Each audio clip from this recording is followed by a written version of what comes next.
Good afternoon. Thank you very much. Today, I'm here to tell you that the Western world is in danger. And it is endangered because those who are supposed to have to defend the values of the West are co-opted by a vision of the world that inexorably leads to socialism and thereby to poverty. Unfortunately, in recent decades, motivated by some well-meaning individuals willing to help others, and others motivated by the wish to belong to a privileged caste, the main leaders of the Western world have abandoned the model of freedom for different versions of what we call collectivism. We're here to tell you that collectivist experiments are never the solution to the problems that afflict the citizens of the world. Rather, they are the root cause. Do believe me, no one better placed than us, Argentines, to testify to these 2 points. When we adopted the model of freedom back in 1860, in 35 years we became a leading world power. And when we embraced collectivism over the course of the last 100 years, we saw how our citizens started to become systematically impoverished, and we dropped to spot number 140 globally. But before having the discussion, it would first be important for us to take a look at the data that demonstrate why free enterprise capitalism is not just the only possible system to end world poverty, but also that it's the only morally desirable system to achieve this. If we look at the history of economic progress, we can see how between the year 0 and the year 1800 approximately, world per capita GDP practically remained constant throughout the whole reference period. If you look at a graph of the evolution of economic growth throughout the history of humanity, you would see a hockey stick graph, an exponential function that remained constant for 90% of the time and which was exponentially triggered starting in the 19th century. The only exception to this history of stagnation was in the late 15th century with the discovery of the American continent. But for this exception, throughout the whole period between the year 0 and the year 1800, global per capita GDP stagnated. Now, it's not just that capitalism brought about an explosion in wealth from the moment it was adopted as an economic system. But also, if you look at the data, what you will see is that growth continues to accelerate throughout the whole period. And throughout the whole period between the year 0 and the year 1800, the per capita GDP growth rate remained stable at around 0.02% annually, so almost no growth. Starting in the 19th century, with the Industrial Revolution, the compound annual growth rate was 0.66%. And at that rate, in order to double per capita GDP, you would need some 107 years. Now, if you look at the period between the year 1900 and the year 1950, the growth rate accelerated to 1.66% a year. So you no longer need 107 years to double per capita GDP, but 66. And if you take the period between 1950 and the year 2000, you will see that the growth rate was 2.1%. Again, the CAGR, which would mean that in only 33 years we could double the world's per capita GDP. This trend, far from stopping, remains well alive today. If we take the period between the year 2000 and 2023, the growth rate again accelerated to 3% a year, which means that we could double world per capita GDP in just 23 years. That said, when you look at per capita GDP since the year 1800 and until today, what you will see is that after the Industrial Revolution, global per capita GDP multiplied by over 15 times, which meant a boom in growth that lifted 90% of the global population out of poverty. We should remember that by the year year 1800, about 95% of the world's population lived in extreme poverty, and that figure dropped to 5% by the year 2020, prior to the pandemic. The conclusion is obvious. Far from being the cause of our problems, free trade capitalism as an economic system is the only instrument we have to end hunger, poverty, and extreme poverty across our planet. The empirical evidence is unquestionable. Therefore, since there is no doubt that free enterprise capitalism is superior in productive terms, the left-wing doxa has attacked capitalism, alleging matters of morality, saying, that's what the detractors claim, that it's unjust. They say that capitalism is evil because it's individualistic, and that collectivism is good because it's altruistic, of course, with the money of others. So they therefore advocate for social justice. But this concept, which in the developed world became fashionable in recent times, in my country has been a constant in political discourse for over 80 years. The problem is that social justice is not just, and it doesn't contribute either to the general well-being. Quite on the contrary, it's an intrinsically unfair idea because it's violent. It's unjust because the state is financed through tax, and taxes are collected coercively. Or can any one of us say that they voluntarily pay taxes? Which means that the state is financed through coercion, and that the higher the tax burden, the higher the coercion, and the lower the freedom. Those who promote social justice, the advocates, start with the idea that the whole economy is a pie that can be shared differently. But that pie is not a given. It's wealth that is generated in what Israel Kirzner, for instance, calls a market discovery process. If the goods or services offered by a business are not wanted, the business will fail unless it adapts to what the market is demanding. If they make a good quality product at an attractive price, they will do well and produce more. So the market is a discovery process in which the capitalists will find the right path as they move forward. But if the state punishes capitalists when they're successful and gets in the way of the discovery process, they will destroy their incentives, and the consequence is that they will produce less, the pie will be smaller, and this will harm society as a whole. Collectivism, by inhibiting these discovery processes and hindering the appropriation of discoveries, ends up binding the hands of entrepreneurs and prevents them from offering better goods and services at a better price. So how come that academia, international organizations, economic theory and politics demonize an economic system that has not only lifted out of extreme poverty 90% of the world's population, but has continued to do this faster and faster? And this is morally superior and just. Thanks to free trade capitalism, it is to be seen that the world is now living its best moment. Never in all of mankind's or humanity's history has there been a time of more prosperity than today. This is true for all. The world of today has more freedom, is rich, is more peaceful and prosperous.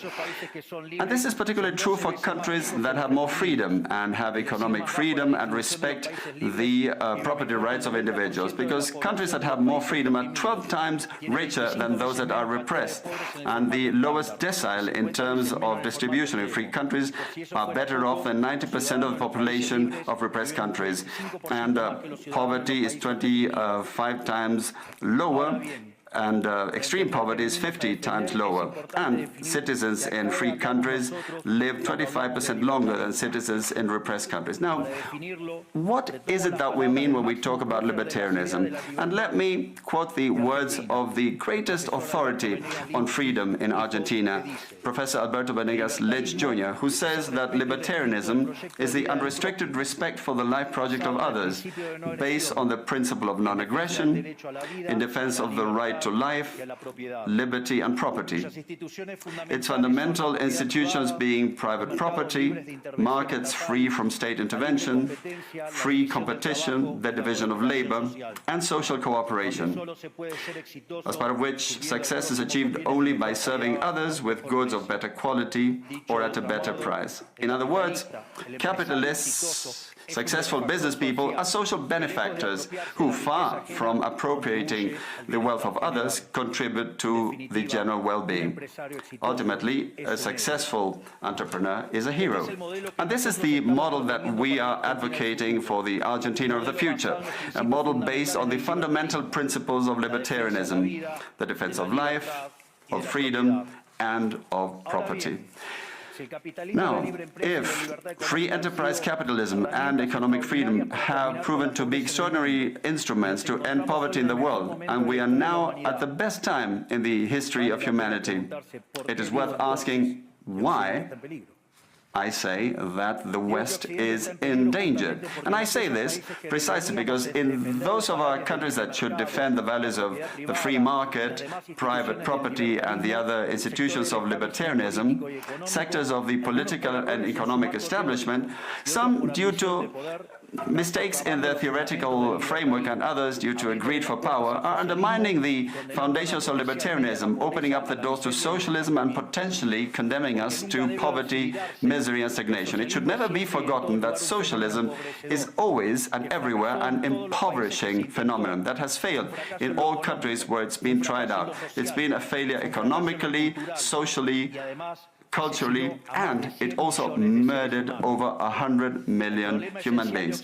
The essential problem in the West today is not just that we need to come to grips with those who, even after the fall of the Berlin Wall and the overwhelming empirical evidence, continue to advocate for impoverishing socialism. But there's also our own leaders, thinkers and academics who, relying on a misguided theoretical framework, undermine the fundamentals of the system that has given us the greatest expansion of wealth and prosperity in our history. The theoretical framework to which I refer is that of neoclassical economic theory, which designs a set of instruments that unwillingly, or without meaning to, ends up serving the intervention by the state, socialism and social degradation. The problem with neoclassicals is that the model they fell in love with does not map reality, so they put down their mistakes to supposed market failures rather than reviewing the premises of the model. On the pretext of a supposed market failure, regulations are introduced which only create distortions in the price system, prevent economic calculus, and therefore also prevent saving, investment and growth. This problem lies mainly in the fact that not even supposedly libertarian economists understand what the market is, because if they did understand, it would quickly be seen that it's impossible for there to be something along the lines of market failures. The market is not a mere graph describing a curve of supply and demand. The market is a mechanism for social cooperation where you voluntarily exchange ownership rights. Therefore, based on this definition, talking about a market failure is an oxymoron. There are no market failures. If transactions are voluntary, the only context in which there can be a market failure is if there is coercion. And the only one that is able to coerce generally is the state, which holds a monopoly on violence. Consequently, if someone considers that there is a market failure, I would suggest that they check to see if the state intervention involved. And if they find that that's not the case, I would suggest that they check again, because obviously there's a mistake. Market failures do not exist. An example of these so-called market failures described by the neoclassicals are the concentrated structures of the economy. However, without increasing returns to scale functions, whose counterpart are the concentrated structures of the economy, we couldn't possibly explain economic growth since the year 1800 until today. Isn't this interesting? Since the year 1800 onwards, with population multiplying by 8 or 9 times, per capita GDP grown by over 15 times. So there are growing returns, which took extreme poverty from 95% to 5%. However, the presence of growing returns involves concentrated structures. what we would call a monopoly. How come then that something that has generated so much well-being for the neoclassical theory is a market failure? Neoclassical economists think outside of the box. When the model fails, you shouldn't get angry with reality, but rather with the model and change it. The dilemma faced by the neoclassical model is that they say they wish to perfect the functioning of the market by attacking what they consider to be failures. But in so doing, they don't just open up the doors to socialism, but also go against economic growth. An example, regulating monopolies, destroying their profits and destroying growing returns automatically would destroy economic growth. In other words, whenever you want to correct a supposed market failure inexorably, as a result of not knowing what the market is, or as a result of having fallen in love with a failed model, you are opening up the doors to socialism and condemning people to poverty. However, faced with the theoretical demonstration that state intervention is harmful and the empirical evidence that it has failed couldn't have been otherwise, the solution to be proposed by collectivists is not greater freedom, but rather greater regulation, which creates a downward spiral of regulations until we're all poorer and the life of all of us depends on a bureaucrat sitting in a luxury office. Given the dismal failure of collectivist models and the undeniable advances in the free world, socialists were forced to change their agenda. They left behind the class struggle based on the economic system and replaced this with other supposed social conflicts which are just as harmful to life as a community and to economic growth. The first of these new battles was the ridiculous and unnatural fight between man and woman. Libertarianism already provides for equality of these sexes. The cornerstone of our creed says that all humans are created equal, that we all have the same unalienable rights granted by the Creator, including life, freedom, and ownership. All that this radical feminism agenda has led to is greater state intervention to hinder the economic process, giving a job to bureaucrats who have not contributed anything to society. Examples, ministries of women or international organizations devoted to promoting this agenda. Another conflict presented by socialists is that of humans against nature, claiming that we human beings damage the planet, which should be protected at all costs, even going as far as advocating for population control mechanisms or the bloody abortion agenda. Unfortunately, these harmful ideas have taken a strong hold in our society. Neo-Marxists have managed to co-opt the common sense of the Western world, and this they have achieved by appropriating the media, culture, universities, and also international organizations. The latter case is the most serious one, probably, because these are institutions that have enormous influence on political and economic decisions of the countries that make up the multilateral organizations. Fortunately, there's more and more of us who are daring to make our voices heard, because we see that if we don't truly and decisively fight against these ideas, the only possible fate is for us to have increasing levels of state regulation, socialism, poverty, and less freedom, and therefore will be having worse standards of living. The West has unfortunately already started to go along this path. I know to many it may sound ridiculous to suggest that the West has turned to socialism, but it's only ridiculous if you only limit yourself to the traditional economic definition of socialism, which says that it's an economic system where the state owns the means of production. This definition, in my view, should be updated in the light of current circumstances. Today, states don't need to directly control the means of production to control every aspect of the lives of individuals. With tools such as printing money debt, subsidies, controlling the interest rate, price controls, and regulations to correct the so-called market failures. They can control the lives and fates of millions of individuals. This is how we come to the point where, by using different names or guises, a good deal of the generally accepted political offers in most Western countries are collectivist variants, whether they proclaim to be openly communists, fascists, Nazis, socialists, social democrats, national socialists, Democrat Christians, Christian Democrats, neo-Keynesians, progressive, populist, nationalists, or globalists. At bottom, there are no major differences. They all say that the state should steer all aspects of the lives of individuals. They all defend a model contrary to that one which led humanity to the most spectacular progress in its history. We have come here today to invite the rest of the countries in the Western world to get back on the path of prosperity, economic freedom, limited government, and unlimited respect for private property are essential elements for economic growth. And the impoverishment produced by collectivism is no fantasy, nor is it an inescapable fate. But it's a reality that we Argentines know very well. We have lived through this, we have been through this, because as I said earlier, ever since we decided to abandon the model of freedom that had made us rich, we have been caught up in a downward spiral, as part of which we are poorer and poorer day by day.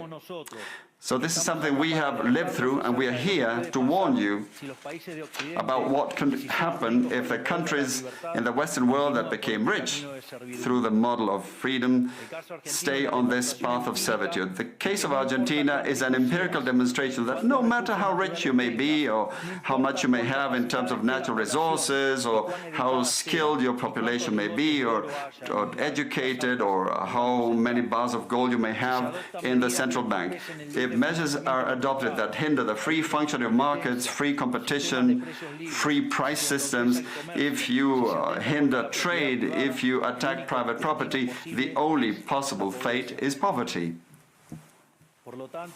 Therefore, in concluding, I would like to leave a message for all business people here and for those who are not here in person but are following from around the world. Do not be intimidated either by the political class or by parasites who live off the state. Do not surrender to a political class that only wants to stay in power and retain its privileges. You are social benefactors, you're heroes, you're the creators of the most extraordinary period of prosperity we've ever seen. Let no one tell you that your ambition is immoral. If you make money, it's because you offer a better product at a better price, thereby contributing to general well-being. Do not surrender to the advance of the state. The state is not the solution. The state is the problem itself. You are the true protagonists of this story. And rest assured that as from today, Argentina is your staunch, unconditional ally. Thank you very much, and long live freedom. Damn it.